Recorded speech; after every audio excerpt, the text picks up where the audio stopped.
We're getting to the end.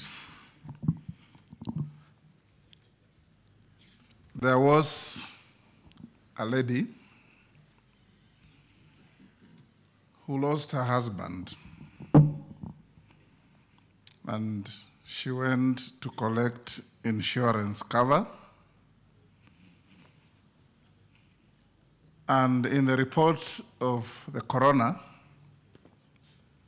the husband died of eating contaminated mushrooms. It was processed and she was paid. She was a very lucky lady. After 2 years, she had remarried. A year later, she lost her second husband. And the coroner's report was that the husband had eaten contaminated mushrooms. She was paid insurance, and she went away. Lucky woman. Within a year, she got a third husband. A year later, he died. And the coroner returned a verdict that he had died of a cracked skull. So her lawyer asked her, how come the first one died of eating contaminated mushrooms? The second one, contaminated mushrooms? How come the third died of a cracked skull? She said, because he refused to eat the mushrooms.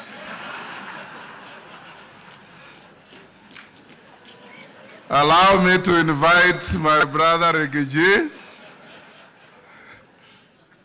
to come and address us, and thereafter invite His Excellency the President to give us a keynote address. Don't feed anybody with contaminated mushrooms, and don't crack anybody's skull.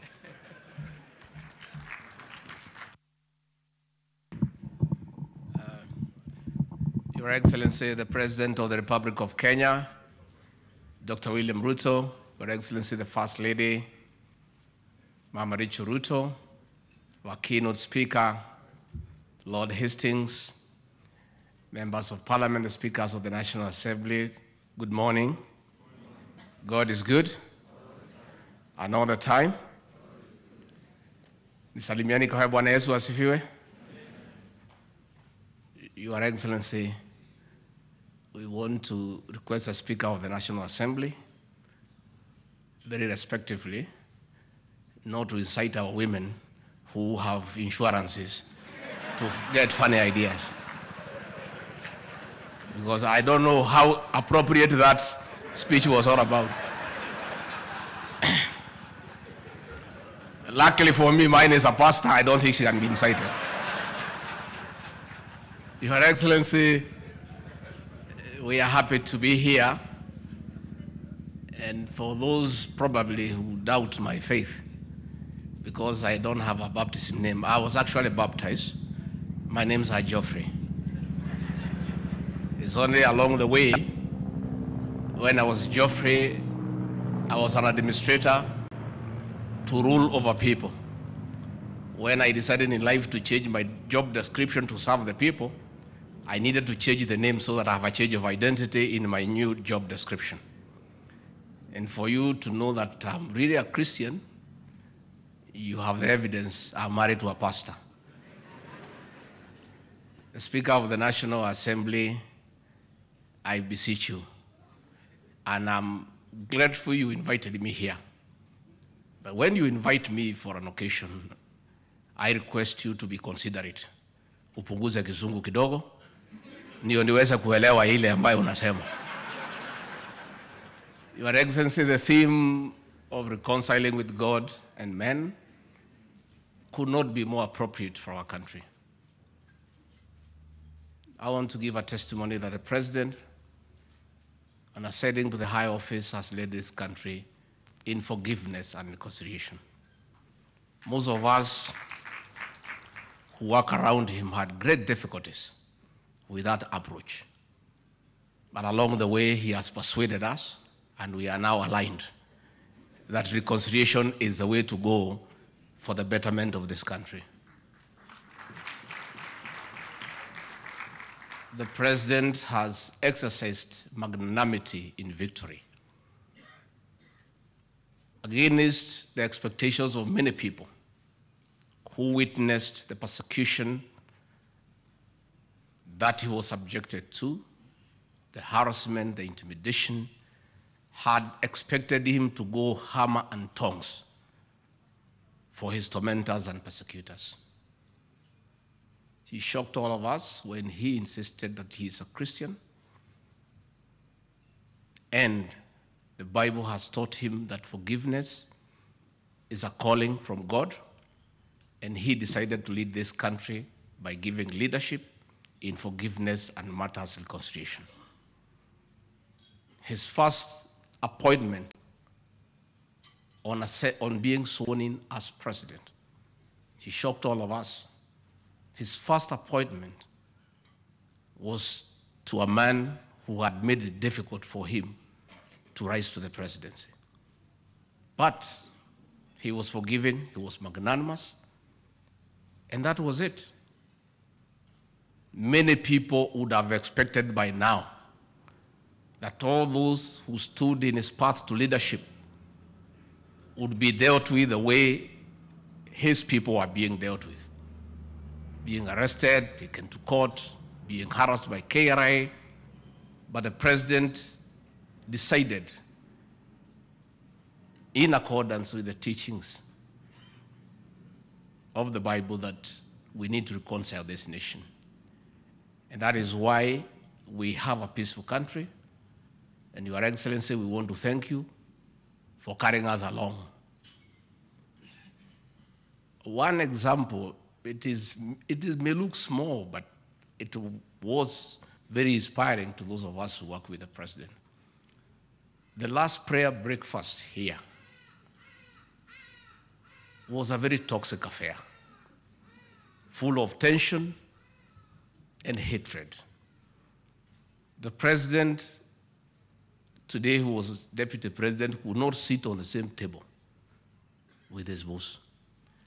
And when we were trying to align people around the president, many people around us, we were persuaded that the lady who had removed the chair from where Dr. William Ruto was supposed to sit should be shown the door. And when the president came to learn of it, he said, no, we must reconcile with the reality that is behind us. That lady who was in protocol should remain there and be promoted. And as we speak today, she works around the president. Again, when the president and his family and their belongings were thrown out of the official residence of the deputy president in Mombasa, most of us were persuaded that those who had participated in throwing out his belongings should be shown the door. Again, he insisted that should not be the case. So what I'm trying to say is that the new administration is one that is persuaded that we need to reconcile the country. And therefore, we want to plead and persuade all leaders also to reconcile with the truth and the reality. Because even as we reconcile with God and men, we also need to reconcile with the truth. The truth of the matter is that William Ruto is the President of the Republic of Kenya. Let everybody also, as we reconcile with God and with men, start by reconciling with the truth.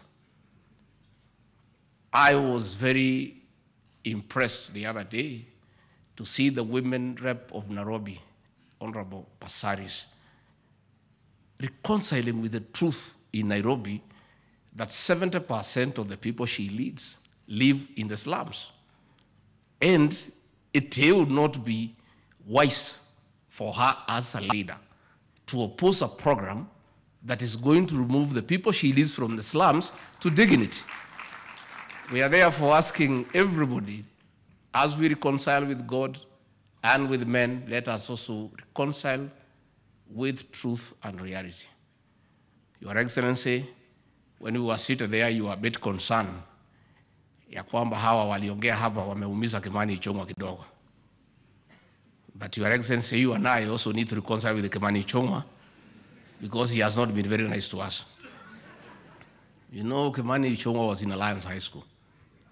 Anytime we have an occasion and he's given an opportunity to speak, because the president and I were in some schools who many people don't want to mention or think about, he tries to intimidate the president and I, despite the fact that we are seniors, that he was in Alliance High School.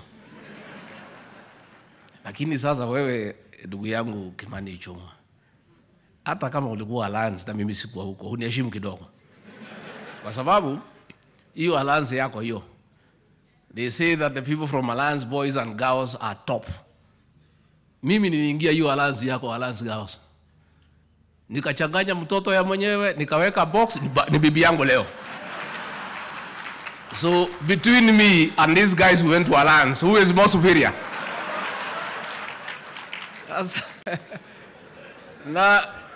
na sikuweka a box peke yake for the last 35 years, ako kwa hiyo box. Finally, Your Excellency, before I call you, I want to commend the choir, ile ya Osoro. So Osoro na hiyo timu yako, tukimaliza munione nyuma ya hema. But not the bigger team, that one hiyo bado. Hiyo iko chini kidogo, so Osoro, I'll talk to Pastor Docas, we consider whether during our wedding anniversary you can come and perform.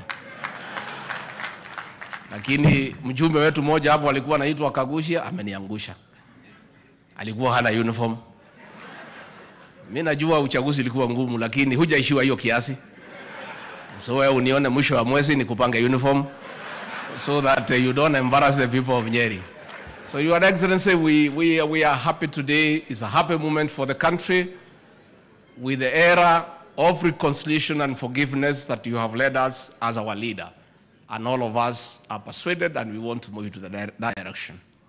I therefore request everyone to be upstanding as you help me to usher in the President of the Republic of Kenya, Dr. William Samoei Ruto. Your Excellency.